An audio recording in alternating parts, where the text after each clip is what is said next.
This is 100% true, and I am still scared to go out there. I went out pigging with one of my best mates all the time, but this one time, the dogs lose their shit and go to jump off the back. So we stop and let them loose, and they shoot off like they're on a trail of something beside a really tall dam bank. So, we think we're under some pigs. We were standing there and could hear their bells off in the distance, getting further away. Then, nothing. The bush was silent and we started to get a bit unnerved. We felt okay, because we were both holding loaded guns, but it was still an uneasy feeling. We stood listening for about 10 to 15 minutes and could hear not a thing. It was almost suffocating. So, my mate started calling his dogs in. He's calling for a good 15 minutes and we still hear nothing. So he says, fuck this. We're going looking for them. As he turned to the car, we hear the bells come from behind us in the tree line, which we thought was weird because it was the opposite direction to which the dogs had left.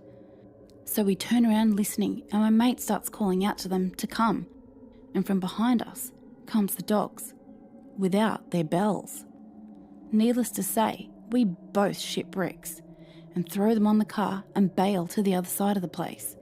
The whole time, the bells were still jingling like something had them on.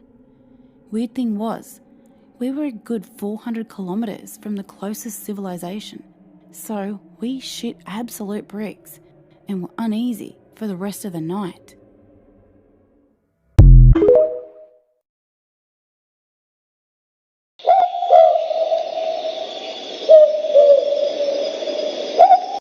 I believe what he's referring to is the Australian Aboriginal tale of the Featherfoot.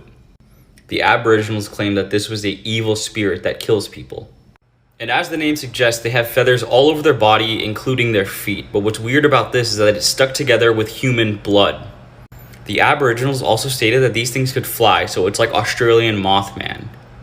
The Featherfoot will literally follow you until it's time to attack. It'll make all these noises or follow silently, and the moment you turn around is when it lunges and attacks you. If you're one of my Australian followers and you feel like you're being followed, maybe just run and don't turn around. Scary Places Australia Part 11.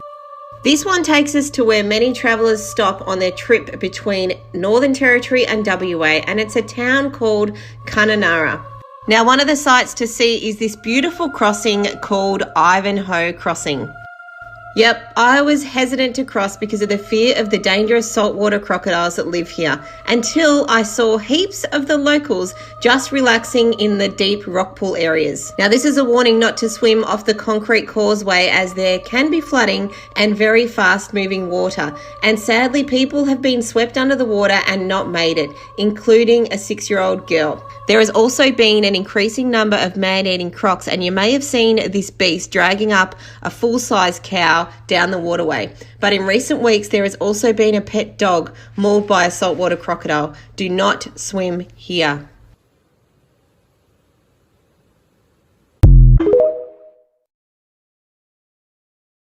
The Most Disturbing Cults in History, Part 5. Australia's most notorious cult ran in secrecy by a yoga teacher who believed she was the reincarnation of Jesus, fed LSD to children, and wanted to create the master race. Buckle up, because this one is quite the story. Born in 1921, Anne Hamilton Byrne grew up outside of Melbourne, Australia. When she was young, her mother died in a mental hospital, and her father wasn't too keen on being a single parent, so she bounced around to different orphanages. Later in life, she had a child and lost her husband in a tragic car accident. That is when she took up yoga and began teaching it in the city. In the 60s is when mysticism and Eastern religion began to make their way west, and a lot of people were very interested in it. During one of her yoga lessons, she met physicist Dr. Raynor Johnson. He referred to Anne as the wisest, serenest, most gentle, gracious soul he had ever met. Together, they began using LSD and started to recruit members into the cult, which was known as the Family. They used Johnson's property right outside of the city of Melbourne as their headquarters where they held weekly meetings. They spread a mishmash of Hinduism, Buddhism, and Christianity. Another large outlet for new recruits was the New Haven Hospital, which was mostly ran by members of the family. Many of the patients at the New Haven Hospital they treated with LSD. She easily became a multi-millionaire funded by the cult members. She got everything she wanted from the cult members: homes, cars, money,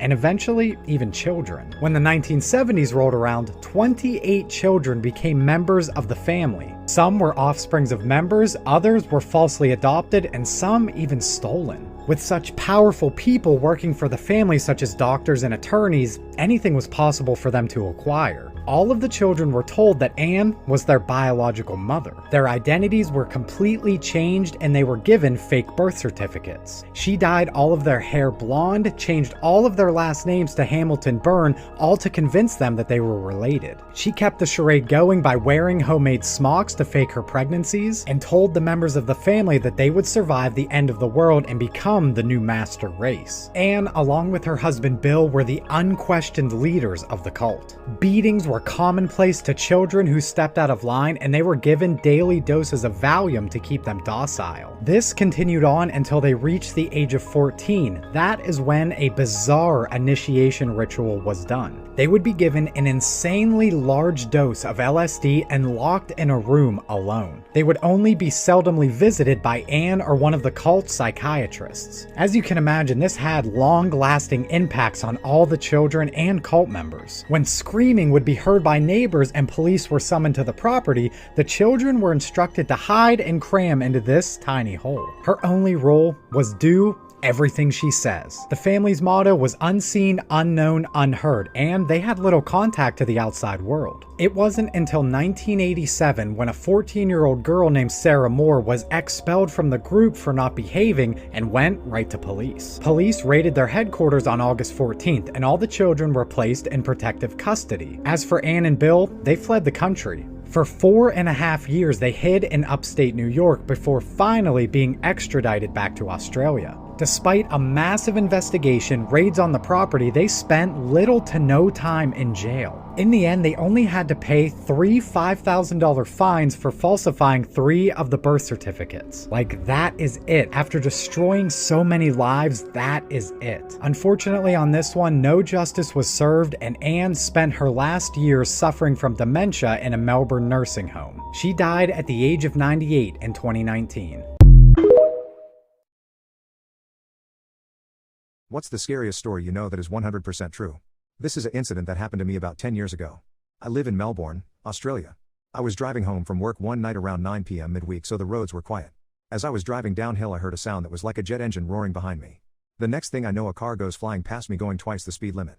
It looked like a fairly old crappy car. The car started to get the speed wobbles, and then one of the tires came flying off and rolled at speeds downhill whilst the car spun out and crashed. I stopped my car to make sure whoever inside was okay. A guy got out of the car and looked over at me, then started moving extremely quickly towards me.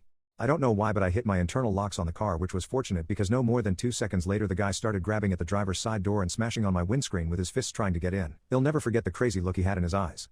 I put my foot down on the accelerator and drove off back home. I decided to swap cars once I got home and drove back to see what was going on. I saw 2 fire trucks and about 4 police close to where the incident happened. When I got back to the crash site, the guy was no longer there, so I decided to head home. The next day at work, I was online bored reading the news when I saw an article that shocked me. The article was about a guy who had been in a police chase for 1 hour and the police stopped chasing him because it was becoming too dangerous. Turns out the guy was high on meth, had stolen a car an hour's drive away, and had been in a hot pursuit since. After crashing the car, the guy apparently crossed to the other side of the road and hailed the first car that appeared, which was a taxi. He got into the taxi and stole it. In the process, he pushed the driver out of the driver's side door and the driver got stuck and dragged at speeds. The driver died from the incident. I called the police and had a detective assigned to me. He fingerprint checked my car and got a statement. I had to testify in the Supreme Court as a key witness in a murder trial. The guy got 30 years and they told me that my testimony was one of the main factors in convicting him. I often think back to that night and wonder if I hadn't locked my doors, would I have been the one who got murdered? This is the Yowie. It's originally known as the Yahoo, and it's been considered to be Australia's Bigfoot. It's said that it's been around since the 1700s by Aboriginal natives. It's around 5 to 9 feet tall, have brown or reddish fur with talon-like claws, and 2 large fangs, almost like a canine. Unlike the other species of Bigfoot, the Yowie is said to be a very aggressive creature. It's been known to tear off the heads of kangaroos and dogs, and if that's not bad enough, it also attacks people. But that's rare. You'll know if you're close to one because it'll smell like a rotten animal. Their growls are guttural and loud. Many people report that there might be more than one. And when toured together, the creatures have been heard communicating with one another in a rapid, garbled speech. Sightings mainly occur in the southern region of Australia, but have been known to be spotted in the north as well. The best thing to do when coming into contact with one is to stay calm, and don't go near it. Due to its aggressive nature, it's unpredictable and dangerous. Have you heard the legend of the burning airman in Canberra? If not, sit back and listen. In 1940, during World War II, a Lockheed Hudson II bomber plane crashed into a forest near Canberra. Unfortunately, all crew members on board perished. Years later, locals started seeing strange occurrences in the woods near the crash site. People saw strange lights in the sky, the sound of a plane crashing, but no one being able to find anything. Then, the first sighting of the Burning Man appeared. A girl was screaming and running from the forest, claiming that she was being followed by an airman covered in flames. She was followed to the edge of the forest where the Burning Man just disappeared. Since then, many sightings and reports were made about the man who walked through the woods on fire, stalking people. But no one knows its true intentions. Why is it only walking through this forest? Is it harmless? We may never know. But what do you all think? Is there a burning airman who haunts the forest in Canberra?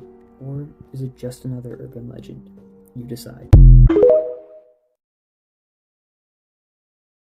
An Australian creature most of you don't know about. Most know the koala, but did you know it has a scarier relative? The drop bear legend tells of a large carnivorous marsupial related to the koala that drops on its prey. New research shows they attack people with foreign accents more than those who are Australian-born. Listen to what they sound like.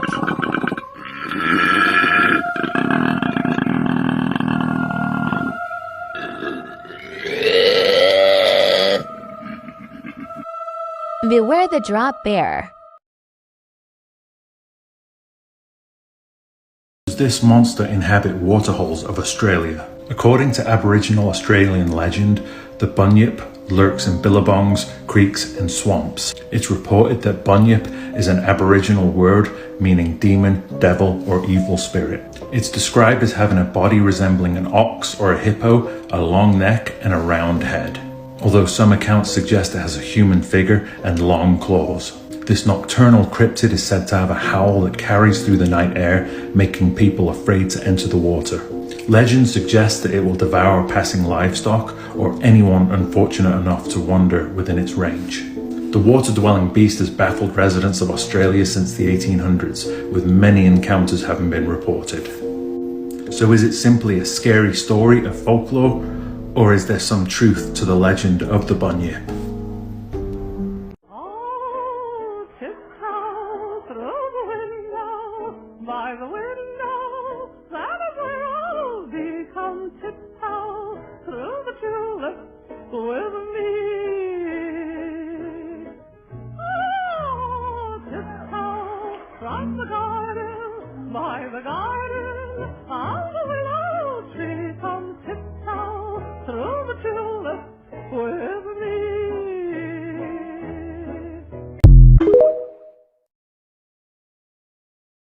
Did you know about the Australian Bigfoot? The Yowie is a legendary creature that is believed to roam the Australian outback. The Yowie has been described as having an ape-like face, orangey brown hair, a large red mouth, and talon-like claws. They can also range in size, standing at between 5 and 12 feet high. It has been a part of First Nations legends for centuries, with many stories of the creature attacking humans. First Nations cave art also depicts tall, hairy creatures painted alongside humans.